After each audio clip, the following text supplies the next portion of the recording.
Bismillahirrahmanirrahim. Assalamualaikum warahmatullahi wabarakatuh. Alhamdulillah wassalatu wassalamu ala Rasulillah wa ala alihi wa sahbihi wa mawalah. Saudara-saudaraku sekalian yang berbahagia, setiap kita pasti menginginkan mendapatkan kemenangan, apalagi ketika sedang bertanding, berkompetisi, sedang berlomba. Seperti dalam pemilu ini, ya, pencalonan presiden dan calon wakil presiden antara pasangan nomor 1, nomor 2, nomor 3, pasti semuanya menginginkan apa? Menginginkan kemenangan.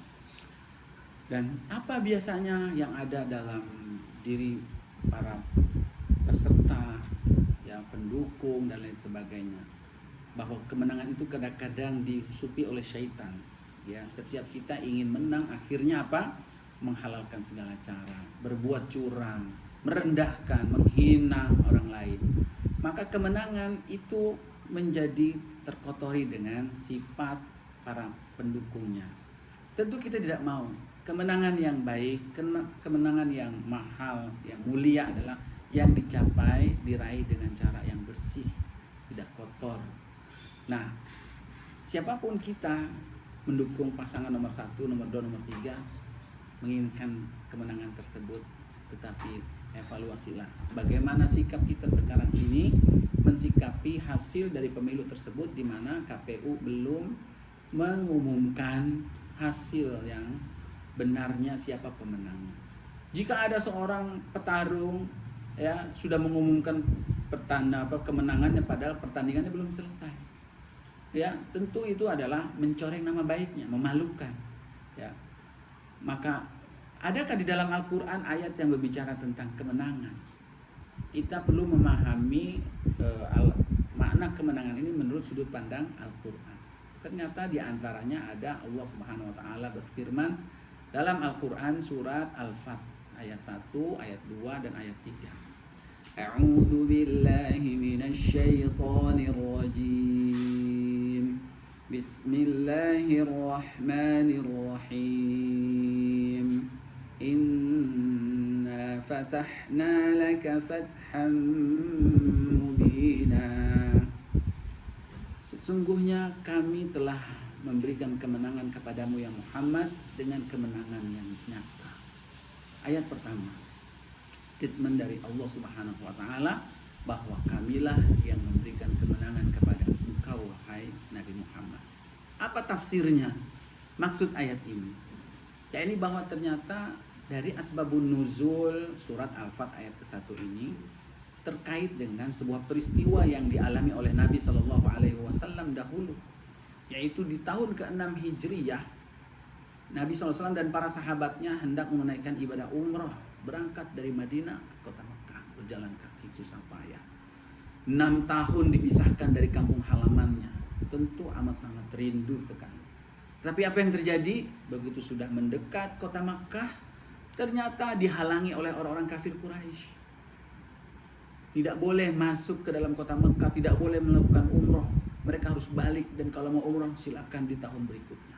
Ditambah lagi kemudian dari peristiwa itu terjadilah yang disebut dengan Sulhul Hudaybiyah, yaitu perjanjian damai, gencatan senjata, di mana perjanjian Hudaybiyah ini kalau kita lihat dalam sejarah, ya, poin-poinnya itu cenderung merugikan umat Islam, Nabi dan para sahabat. Tapi kemudian Nabi SAW menerimanya, menandatanganinya, dan pada saat itu para sahabat banyak yang kecewa. Dan kita maklum, kita pahami betapa tidak kecewa. Mereka sudah rindu dengan kota Makkah, mereka sudah rindu dengan Ka'bah, mereka mau beribadah umrah, tapi dihalangi. Dan apa yang terjadi? Ternyata kekecewaan itulah yang dimaksud dalam surat Al-Fat ayat 1. Kami telah memberikan kemenangan kepada kamu ya Muhammad dengan kemenangan yang nyata. Mengapa peristiwa mengecewakan disebut oleh Allah Subhanahu wa taala sebagai kemenangan? Ini menarik untuk ditadabburi, ya, bahwa kenapa Allah Subhanahu wa taala mengatakan kekecewaan, kesedihan yang dialami oleh Nabi dan para sahabat sebagai kemenangan.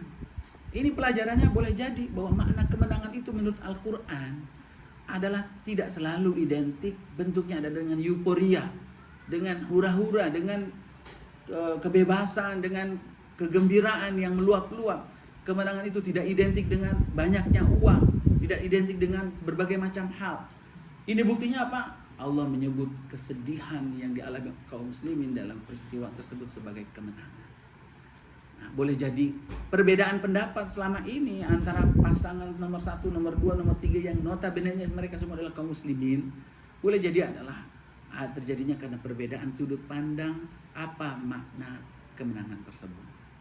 Bahwa kemenangan tersebut dalam ayat yang pertama surat Al-Fatih ini, Allah Subhanahu wa taala mengungkapkannya dengan kalimat inna fatahna.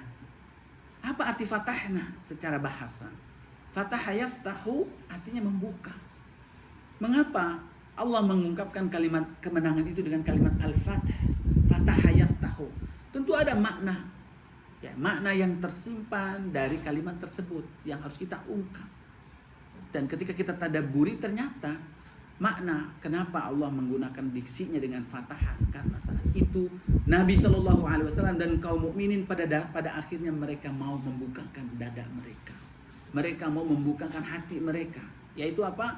Menerima keputusan, ketetapan yang terjadi saat itu, di mana itu semua adalah takdir Allah Subhanahu Wa Taala. Betapapun pahit, betapapun sedih, mereka menerimanya sebagai ketetapan dari Allah dan Rasulnya. Nah, kalau mengatakan inna fatahna laka fatham mubina, maka siapakah yang menang saat ini? Belum ada pengumuman resmi dari KPU, tetapi kita bisa garis bawahi bahwa siapa yang berlapang dada untuk menunggu prosesnya, menerima apapun yang terjadi, ya, dilaksanakan, dikawal dengan penuh dengan kejujuran, dengan cara yang benar, maka itulah yang menang. Boleh jadi yang sedih dialah yang menang, yang bahagia dialah yang kalah, atau sebaliknya. Itu kandungan dari makna pemenang. Maka bersikap dewasalah umat Islam dalam menyikapi hal ini. Siapa pemenang sesungguhnya? Sebelum pengumuman itu disampaikan secara resmi, kita sudah memantaskan diri, kitalah pemenangnya. Allah mengatakan fatham mubina, yaitu kemenangan yang nyata. Apa yang dimaksud kemenangan yang nyata? Yakni bahwa Allah Subhanahu wa taala setelah membukakan pintu hati mereka untuk menerima keputusan Allah Subhanahu wa taala tersebut, maka dengan perjanjian Hudaybiyah tersebut menjadi dibukanya peluang-peluang kebaikan. Ya, gencatan senjata, mereka tidak boleh berperang, menjaga kedamaian, itu menjadi peluang buat Nabi sallallahu alaihi wasallam dan kaum mukminin untuk memperluas dakwahnya, untuk kesempatan untuk melakukan ibadah, ketaatan kepada Allah Subhanahu wa taala dengan sebaik-baiknya. Ya, untuk mendapatkan apa? Liyaghfira lakallahu ma taqaddama min dzambih. Yaitu ayat keduanya. Memperbaiki ibadah ketaatan akan mendapatkan pahala, diampuninya dosa-dosa. Wa ma taqaddama min dzambika wa ma ta'akhkhar wa yutimma ni'matahu 'alaik. Dan Allah hendak menyempurnakan nikmatnya kepada engkau ya Muhammad. Yaitu dengan cara apa? Dengan menyempurnakan keislaman, menyempurnakan agama ini tanpa diusik dengan terjadinya peperangan. Wa yahdiyaka siratan mustaqiman, dan pada ujungnya akan menjadi jelas sekali petunjuk dari Allah, jalan yang lurus yang harus kita tapaki, yang harus kamu tapaki yang mana. Baru kemudian Allah katakan wa yansurakallahu nasran aziza. Allah akan menolong kamu. Apa yang dimaksud menolong di ayat ketiga ini? Yaitu Allah akan menolong kamu untuk membebaskan kota Makkah, memerdekakannya. Kemenangan yang satu pada peristiwa Sulhul Hudaybiyah menghantarkan kemenangan yang lebih tinggi, yang lebih mulia, nasran aziza. Kapan itu didapat? Manakala di peristiwa sebelumnya ini kita sudah bisa mengawalinya dengan baik, Allah akan memberikan yang terbaik berikutnya.